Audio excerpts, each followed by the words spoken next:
पण जावा UI डेव्हलपमेंटला start केलं होतं. Basically Java desktop based applications. आतापर्यंत आपण जे बघितलंय ते कन्सोल बेस्ड बघितलंय, वेब बेस्ड बघायचंय. पण त्याच्या आधी डेस्कटॉप बेस्डचं पण एक आयडिया पाहिजे. म्हणून आपण काल एक सेशन स्टार्ट केलं.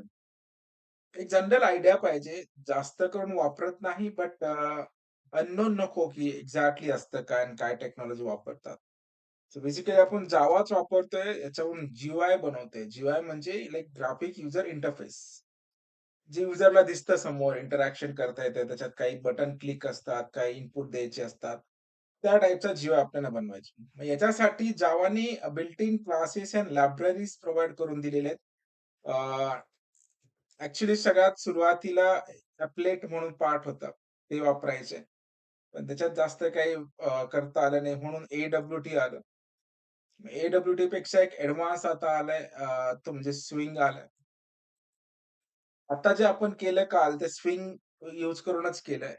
Basically built in classes and functions, या रेडीमेड फंक्शन्स एंड क्लासेस आपल्याला एक्सटेंड करून त्याच्यातले फंक्शन्स वापरायचे असतात. ओके. आता याच्याही पलीकडे जाऊन अजून एक गोष्ट आलेली आहे, तो म्हणजे जावा एफएक्स म्हणून एक एक्सटेन्शन दिलेलं आहे. लायब्ररीज किंवा एक टूल्स प्रोव्हाईड करून दिले, ज्याच्यात आपण डेस्कटॉप बेस्ड ॲप्लिकेशन बनवू शकतो. बट जेवढा क्रेज नाहीये आजकाल डेस्कटॉप ॲप्लिकेशनला. कारण मी हे 2013-14 मध्ये वापरायचो. जवळ-जवळ आज बरेच वर्ष झाले. ठीक आहे, आता 2024. म्हणजे 10-11 वर्ष अगोदर पण हेच कोड करायचो. म्हणून त्याच्यात जास्त क्रेज नाही. पण एक आयडिया पाहिजे एकंदरीत, जर काही डेस्कटॉप बेस्डचं काही काम असेल, तर एक ओव्हरव्ह्यू आपल्याला माहिती पाहिजे. सो त्यासाठी आपण AWT आणि स्विंगच्या काही गोष्टी बघत होतो. सिंपलशा गोष्टी आहेत. जास्त कॉम्प्लिकेशनमध्ये जायचं नाही आपल्याला. एक एम्प्टी फ्रेम करण्यासाठी आपण एक सिंपल क्लास घेतला होता आणि एक क्लासला एक्सटेंड करून घेतला होता आणि त्या क्लासचं नाव काय होतं आपल्याला, JFrame नावाचा क्लास. ओके. आणि हा जो JFrame आहे आणि तो कशामध्ये जावा X.Swing नावाच्या पॅकेजमध्ये JFrames. आता बेसिकली याच्यामध्ये खूप सारे बिल्ट इन फंक्शन्स आहेत. तुम्ही जर याला F3 केलं डिक्लरेशन्स, तुम्हाला इथे दिसेल की याच्यामध्ये भरपूर built in classes and functions आहेत. ज्याचा वापर आपण फ्रेम डिझाइन करण्यासाठी वापर करतो.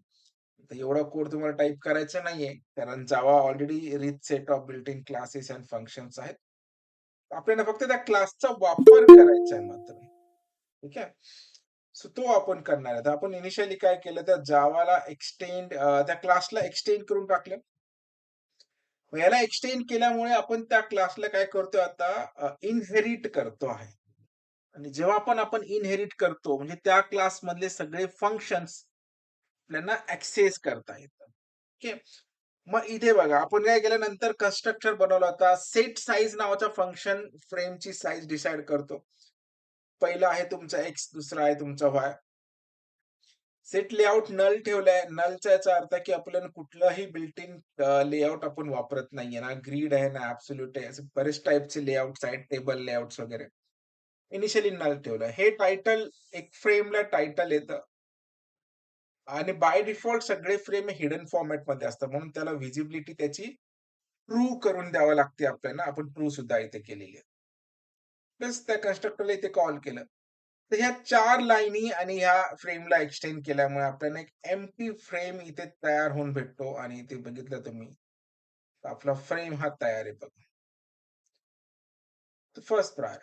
आता बेसिकली जे नवीन आहेत, जावामध्ये बिगिनर असतील किंवा ज्यांनी डेस्कटॉप बेस आजपर्यंत बघितलं नाही, त्यांना जर असं सांगितलं की असा फ्रेमचा तुम्हाला कोड करायचंय, मग ते खूप विचारात पडून जातील. इथे आपल्याला कन्सोल बेसचं लॉजिक व्यवस्थित लिहिता येत नाही. तर असं फ्रेम कसं करणार? मग मी इथं आयकॉन कसा सेट करू? याचा कोड काय असेल? याचा कोड काय असेल? याचा कोड काय असेल? मग हे बॉर्डर-बिर्डर एवढं विड्थ तेवढं हाईट. त्याची काहीच काळजी करायची गरज नाही. कारण ऑलरेडी सगळं कोडिंग करून ठेवलेले आहे. आपल्याला फक्त रेडीमेड फंक्शन वापरायचे.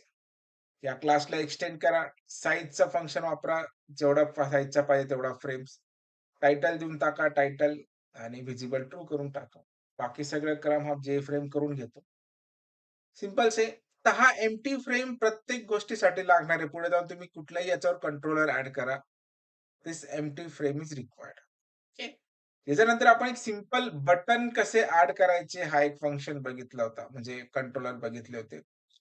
याच्यात जी गोष्ट तुम्हाला ॲड करायची आहे त्याचा ऑब्जेक्ट तुम्हाला इथे बनवावा लागतो. म्हणजे प्रत्येक गोष्ट जी आपण याच्यात वापरणार आहे म्हणजे लाइक बटन असेल, एडिट टेक्स्ट असेल, टेक्स्ट व्ह्यू असेल, लेबल असेल, जी पण गोष्ट असेल ती सगळं इटसेल्फ एक स्वतः क्लास आहे. ठीक आहे. जसं बघा फ्रेमचा कोड मी ॲज इट इज इथे कॉपी केलेला आहे एम्प्टी फ्रेमसाठी. इथे जर तुम्ही बघितलं, की जे बटन नावाचा मी क्लास आहे त्याचे एवढे ऑब्जेक्ट बनवलेले आहेत बघा. आणि प्रत्येक बटनला मला इनिशियलाइज करावं लागतं आणि त्याला एक नाव द्यावं लागतं.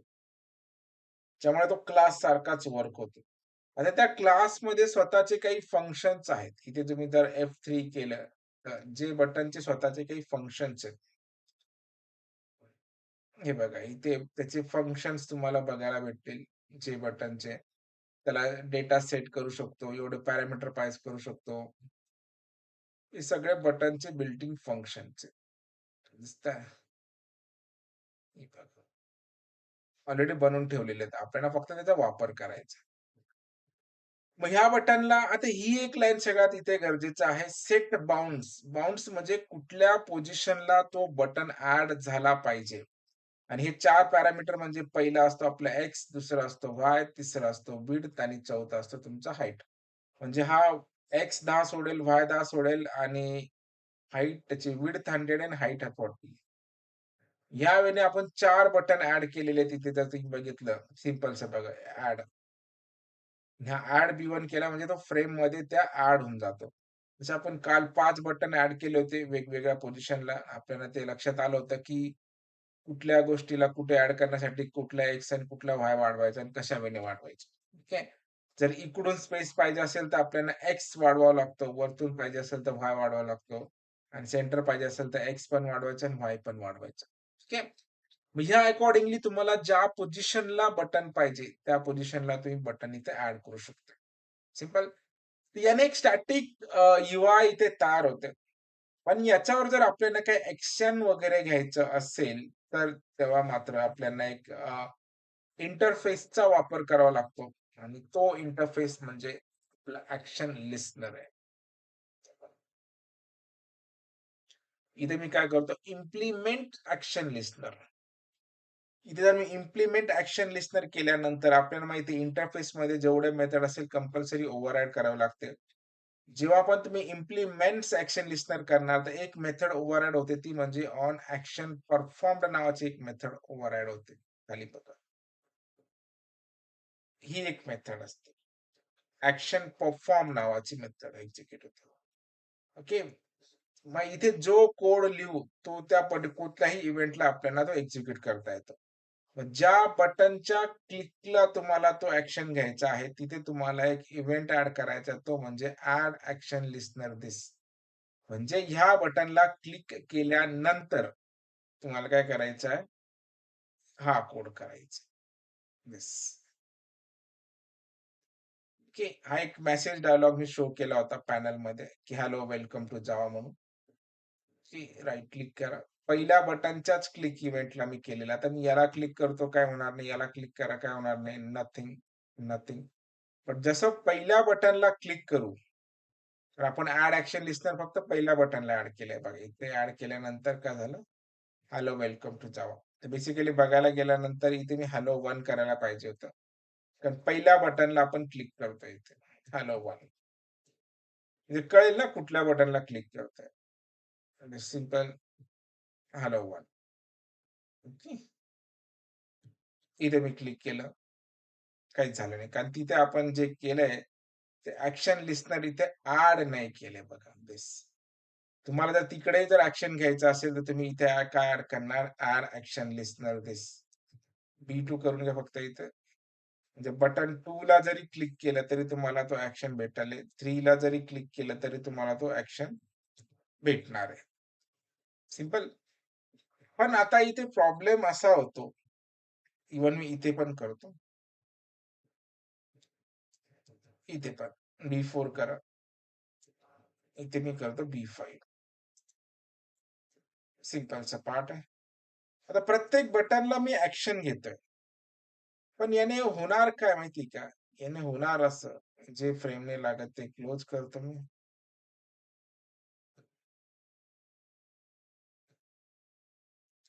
की ॲक्शन परफॉर्ममध्ये कळणारच नाही, की कुठल्या फ्रेमला ॲक्शन घ्यायचं आहे. मी इथे 4 क्लिक केला, तरी हॅलो 1 येईल. 5 क्लिक केला, तरी हॅलो 1 होईल.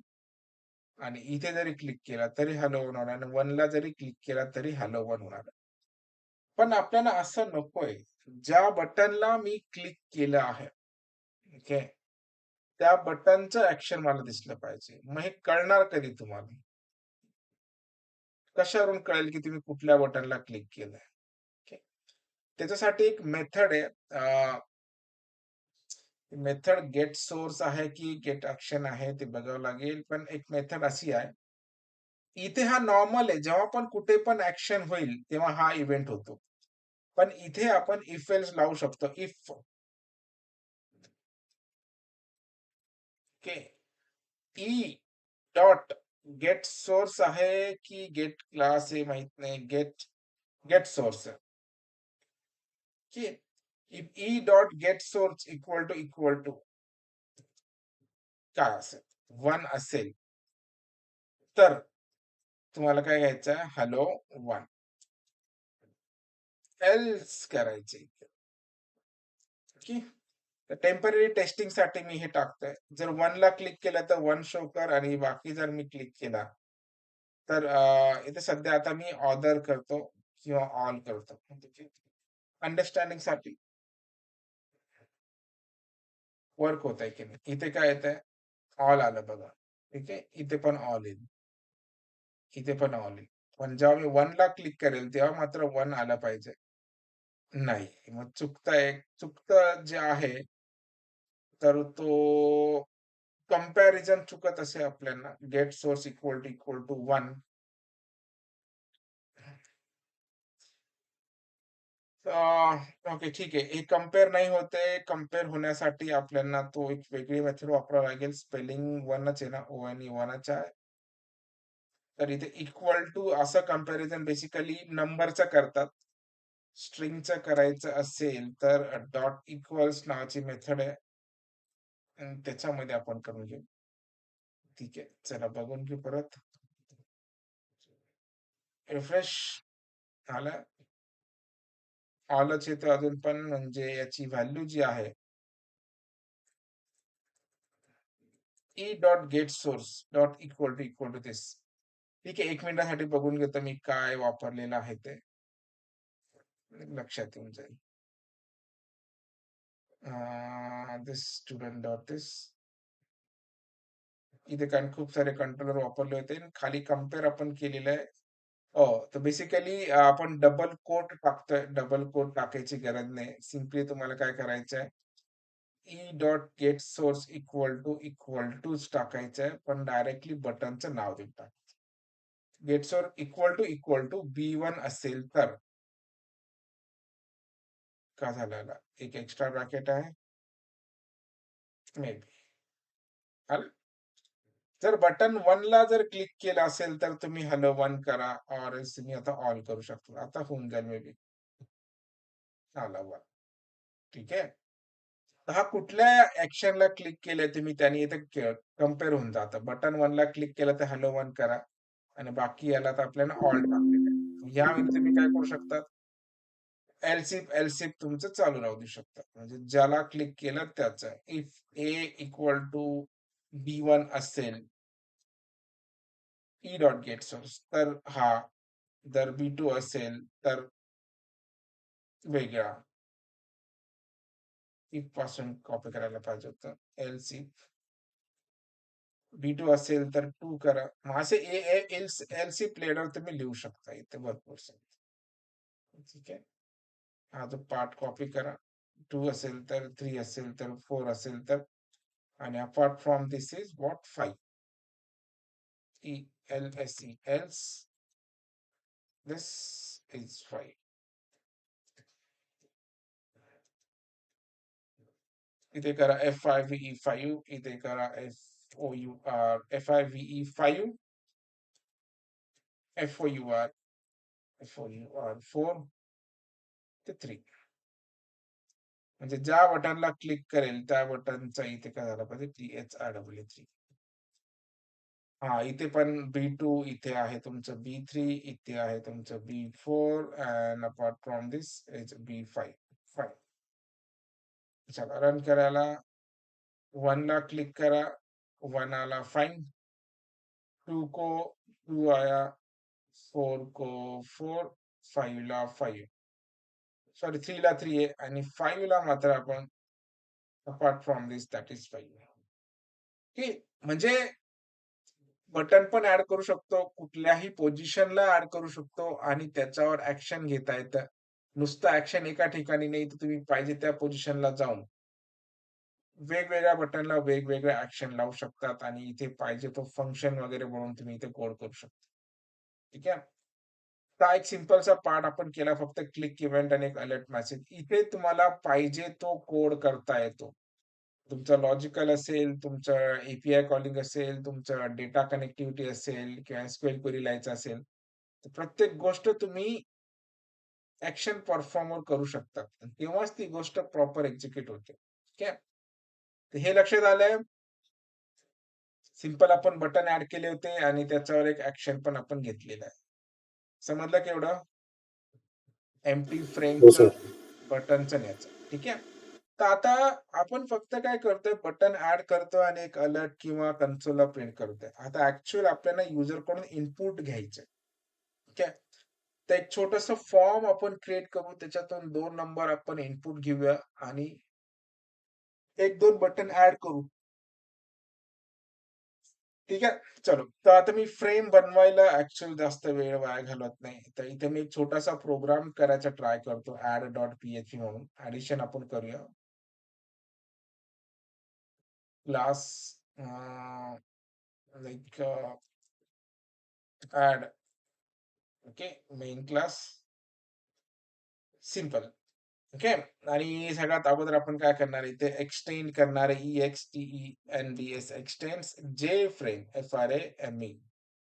हा आहे जावा स्विंग डॉट AWTAS जावा एपेक्स डॉट स्विंग मध्ये इम्पोर्ट करून घ्या. नाही झाला का इम्पोर्ट? सॉरी. इम्पोर्ट. अरे हा इम्पोर्ट झाला. त्याच्यानंतर आपण इथे बनवणार आहे कन्स्ट्रक्टर. कन्स्ट्रक्टर कसं बनवतो? जे क्लासचं नाव आहे त्याच क्लासचं नाव आपण लिहितो without any data types. Constructor झाला. याला इनिशियलाइज करायचे तर इथे आपण कॉल करून घेतो न्यू ऍड नाव. झालं. एक सिंपल सेटअप तयार झाला. याच्यामध्ये आपल्याला ते फ्रेमचे मेथड लिहायचे. ते कोणत्या आहे? साइज आहे, एक लेआउट आहे, त्यानंतर टायटल आहे आणि एक फिजिबिलिटी ट्रू आहे. तुम्ही चारही फंक्शन जे आहेत ते मी कॉपी करतो आणि आपल्या ठिकाणी ते ठेवून देतो. सिंपल. ॲज युजुअल लाइक सिंपलचा बटन इनपुट घ्यायचं असेल युजर कडून किंवा एम्प्टी फ्रेम तयार करायचं जर असेल, तर ह्या सिंपलच्या गोष्टी आहेत. एक्सटेंड करून टाका फ्रेमला, JFrameला. कन्स्ट्रक्टर लिहा आणि 4 मेथड लिहून टाका आणि त्या कन्स्ट्रक्टरला कॉल करा. एवढं केल्यानंतर आता टायटल मी चेंज करतो थोडंसं.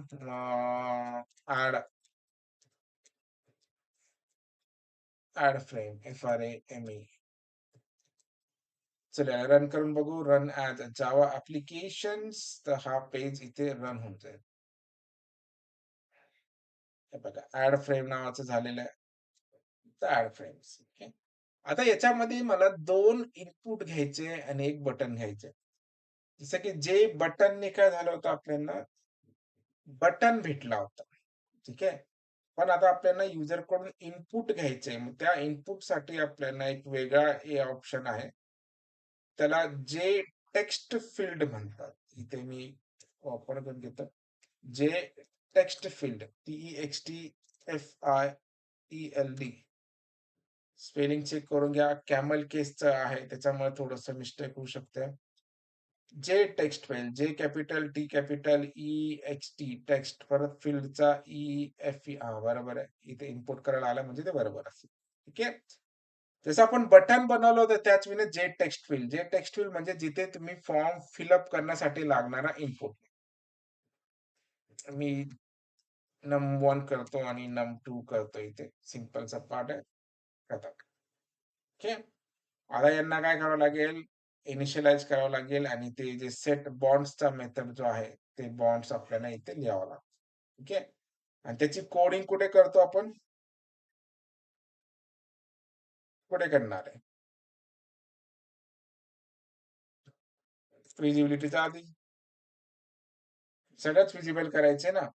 मग इथे आपण त्याला इनिशियलाइज करून घेऊ टेक्स्ट फील्डला. सो num1 हा जो पार्ट आहे, num1 इज इक्वल टू जे टेक्स्ट फील्ड. ठीक आहे. न्यू राहिलं. न्यू जे टेक्स्ट फील्ड. इनिशियलाइज करून टाकायचं. बस. ठीक आहे. त्याच्यानंतर याला पोझिशनिंग ऍड करायची आहे, की कुठल्या पोझिशनला तुम्हाला टेक्स्ट फील्ड पाहिजे. मग त्याच्यासाठी मेथड जो आहे, तो आहे तुमचा सेट बाउंड नावाचा. Set bounds. Set bounds set bounds. इथे बेसिकली 4 पॅरामीटर पास करावे लागतात. एक्स, वाय, विड्थ आणि हाईट. सो मी सेंटरला ऍड करायचे मला. त्याच्यामुळे थोडंसं कॅल्क्युलेशन करावं लागेल इथे. अनयूज फ्रेम क्लोज करून टाकायचे. ठीक आहे. यालाही क्लोज करतो मी. सो बेसिकली मग मला एक्स वरून पण स्पेस सोडावं लागेल, जे की मी सोडतो. सपोज 180 ब्लॉक आहे. 180.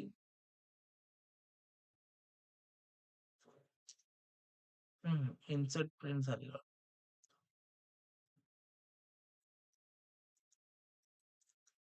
180 एक्स आहे. काय झालंय याचं? 180 एक्स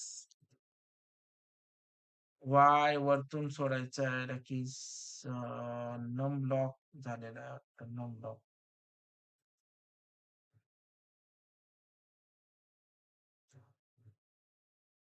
टू 200. वाय विड्थ याची थोडीशी मी 150 देतो आणि हाईट जी आहे ती 40.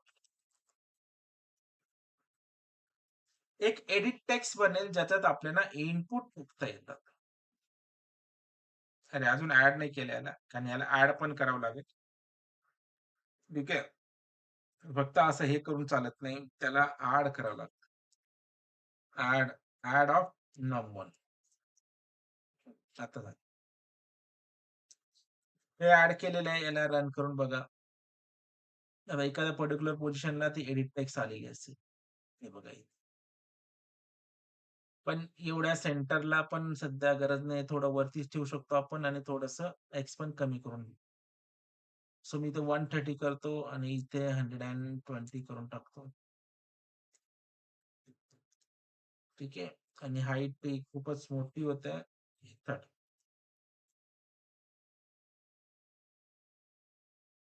ठीक आहे. तर एक इनपुट इथे येऊन गेलेलं आहे. इथे मी जे पाहिजे ते इनपुट टाकू शकतो. ओके. तर असे 2 इनपुट आपल्याला लागणार आहे. त्यामुळे इथे 2 इनपुट मी घेतो. हा सेम पॅच मी कॉपी करेल, खाली पेस्ट करणार आहे इथे जाऊन.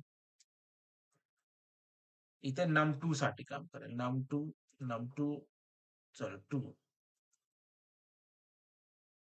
num2. ओके. म्हणजे मला एक्स सेम ठेवायचा आहे, फक्त वाय वाढवायचा आहे. तर वाय मध्ये हा 120 ऑलरेडी प्लस 30 ॲड झाले, म्हणजे 150 आणि परत वरतून 30 सोडायचं. म्हणजे इथे जवळ-जवळ 180, 90चा स्पेस आपल्याला सोडावा. चला रन करायला. एक्झॅक्टली त्याच्याच खाली येऊन जाईल. चालेल. ओके. आणि याच्यानंतर सुद्धा थोडीशी विड्थ वाढवतो मी, थोडं इक्वल वाटेल. बाकी काही नाही. बस 175. 175. एक बटन पण पाहिजे, म्हणून मी इथे काय घेणार आहे, बटन. काय? जे बटन. डबल TON आहे. ओके. बी करून टाकतो मी. B1च करतो चला. याला परत इम्पोर्ट करावं लागेल जे बटन्स आले. त्याच्यानंतर याला इनिशियलाइज करायचं आहे. इनिशियलाइज करायचं असेल तर बटनचा काय आपला कोड आपल्याकडे वरती इथे जा. सिंपल बटन आहे. B1 घेतलंय. So just take the B1 add. याच्या खाली जाऊन काय करणार तुम्ही B1 करणार. मी ऍड नाव देतो याला A B1 चे ऍक्शन लिस्ट तर आपण करणारच आहे, पण सध्या आता कमेंट करतो. ठीक आहे. आता एक्झॅक्टली बटन याच्या खाली आलं पाहिजे. म्हणजे एक्स जो आहे 130 म्हणजे जवळ-जवळ मी ते 150 देऊन टाकतो किंवा 160 देतो. ठीक आहे. तर वाय जर 180 आहे, हाईट जर 30 आहे, तर 200 तर ऑलरेडी झालेले आहेत. म्हणजे जवळ-जवळ मी 240 टू 440 देऊ शकतो. विड्थ 100च ठेवतो. हाईट 40. बटनचं बघून घेऊ आपण आता. तर अजून थोडंसं आपण एक्स वाढवू शकतो. जिथे एकदम सेंटरला दिसायला लागेल. हे खूप खेळत बसायचे काम आहे, पण ठीक आहे. फर्स्ट टाईम तुम्ही करताय. ॲट तुम्हाला इनपुट रीड करून एक ॲक्शन करता आलं पाहिजे. सो इट इस एक्स वाढवायचा आहे. सो एक्स मी वाढवतो. 170 करतो. चला. परफेक्ट. इथून 2 व्हॅल्यू भेटणार आहे. मग आपल्याला याला इम्प्लिमेंट करावं लागेल. IMPLE implements. इम्प्लिमेंट्स काय करणार आहे? Action perform. नाही ॲक्शन लिस्टनरच केलं ना आपण. आणि इथे बघा एक मेथड ओव्हरराइड होते ती म्हणजे ऑन ॲक्शन परफॉर्म नावाची खाली. ठीक आहे. आपल्याला याच्यात तो कोड करायचा आहे. सगळ्यात पहिला जो काम आपण काय करणार आहे, ज्या एडिट टेक्स्टच्या व्हॅल्यू आहेत ना, त्या रीड करायच्या. ओके. त्याच्यावर जर ॲक्शन पाहिजे असेल, तर आपल्याला इथे काय करावं लागेल, ॲड ॲक्शन लिस्ट तर नावाचं ॲड करावं लागेल. कारण त्याच्यावर आपण ॲड केल्यानंतर ॲक्शन करणार आहे. ठीक आहे. मग इथे जाऊ आपण. व्हॅल्यू गेट करायचे आहे. तर व्हॅल्यू जे भेटतील आता स्ट्रिंगमध्ये भेटतील. मी याला नंबरमध्ये आधीच कन्व्हर्ट करून घेतो. Integer N1 is equal to edit टेक्स्टचं काय नाव दिलं होतं आपण? नाव ओके num1 num2 दिलेलं आहे. काही प्रॉब्लेम नाही. इथे मी करतो num1 dot gate text dot to string म्हणजे num1 मध्ये जी व्हॅल्यू आपण टाकू गेट टेक्स्ट नावाची मेथड आहे. ओके. पण आता हे स्ट्रिंग मध्ये भेटतं म्हणून याला इंटिजर मध्ये करावं लागेल. INTEGER इंटिजर डॉट पार्स INT आणि याच्यामध्ये ही मेथड्स असणार आहेत. सॉरी आपलं काय राहिलंय?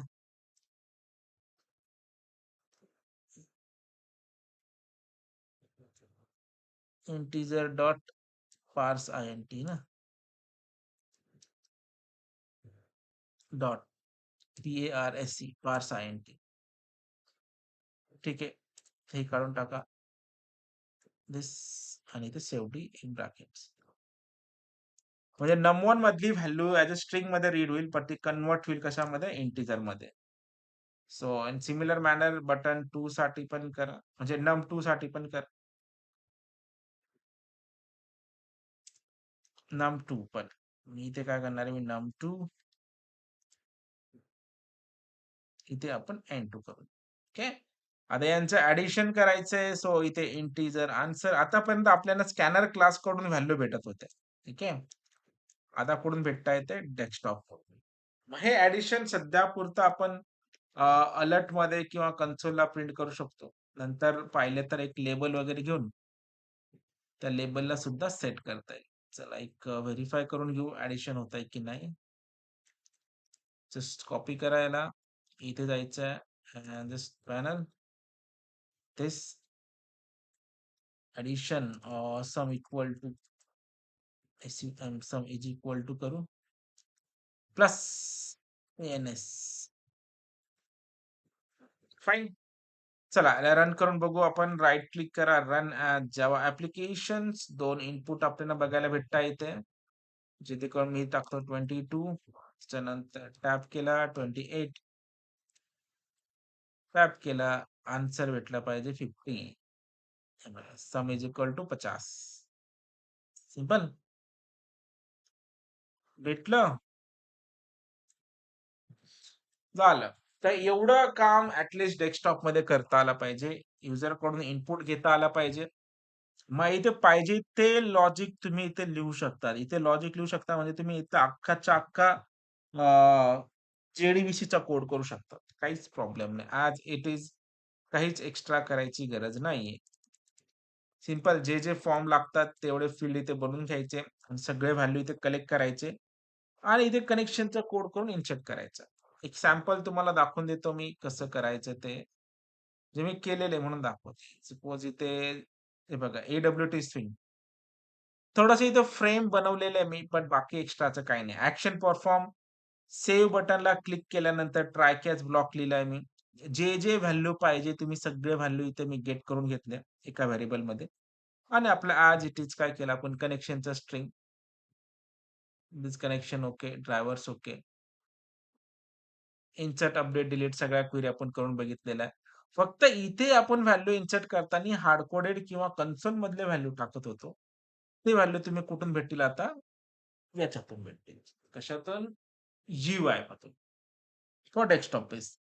कन्सोल बेस आठवून ते कन्सोलमध्ये भेटेल. वेबमध्ये पण 100% हाच कोड आहे. फक्त तिथे डेटा भेटणार आहे तो HTML मधून भेटणार आहे. बस. हे डिफरन्शिएट असतं. बाकी काही नाही. सेम मग इथे क्वेरी एक्झिक्यूट झाले तर इन्सर्टेड सक्सेसफुली नाहीतर नाही सक्सेसफुली. असा पार्ट. तर एवढं आलं पाहिजे. तर हे प्रोग्राम मी तुम्हाला देईल. स्टेप बाय स्टेप्स हे सगळं करायचे. एवढं लक्षात आलंय का? ॲक्शन कसं घ्यायचं, काय घ्यायचं? याच्या पलीकडे जास्त काही नाहीये. जास्त डीपमध्ये जायची गरज नाहीये. कारण काय ते अ, असे विचारलं पण जात नाही बेसिकली जास्त. क्या? तर सिंपल इनपुट टाकता आलं पाहिजे आणि त्याच्यावर व्हॅल्यू गेट करता आलं पाहिजे.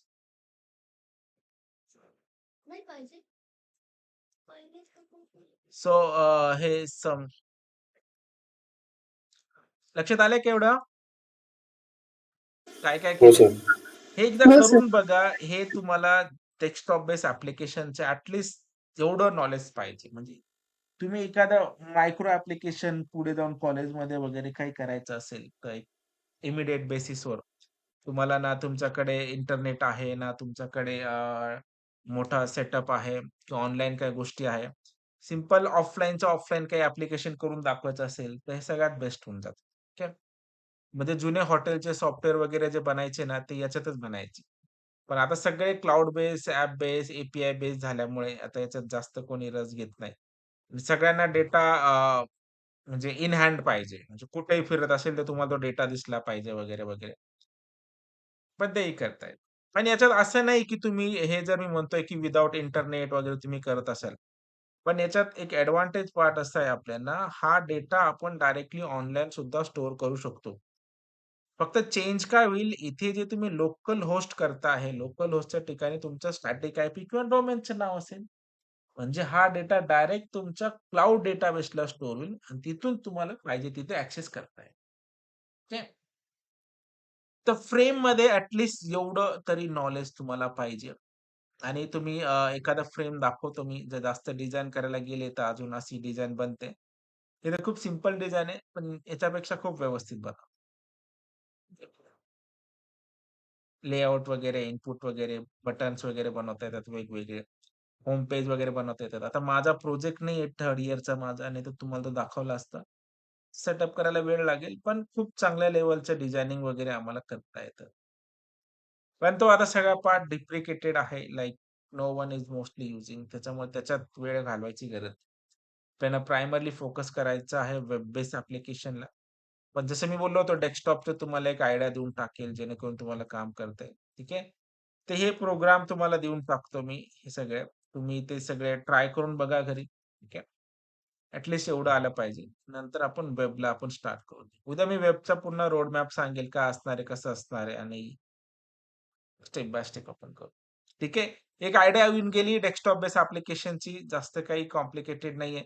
सिंपल जा. आधी एक एम्प्टी फ्रेम तयार करायचा कोड करा. त्याच्यामध्ये एक बटन ॲड करायचंय. सिंपल पाहिजे त्या पोझिशनला त्याच्यासाठी सेट बॉन्ड नावाचा मेथड आहे. X, Y, width end height. Okay. आणि त्याच्यानंतर तुम्ही परफॉर्म करून घ्या. कुठल्या बटनला क्लिक केल्यानंतर काय. बस याच्यासाठी तुम्हाला इनपुट लागणार व्हॅल्यू. मग त्यासाठी जे टेक्स्ट फील्ड नावाचा फील्ड आहे. गेट टेक्स्ट वगैरे करू शकतात. गेट टेक्स्टने व्हॅल्यू भेटते. फक्त इथे स्ट्रिंगमध्ये भेटणार होती, इंटिजरमध्ये कन्व्हर्ट केली. याला आपण हे केलं डेस्क. ठीक आहे? So that's all. This is what about the desktop applications. नंतर आपण पुढचं कंटिन्यू करूया. ओके.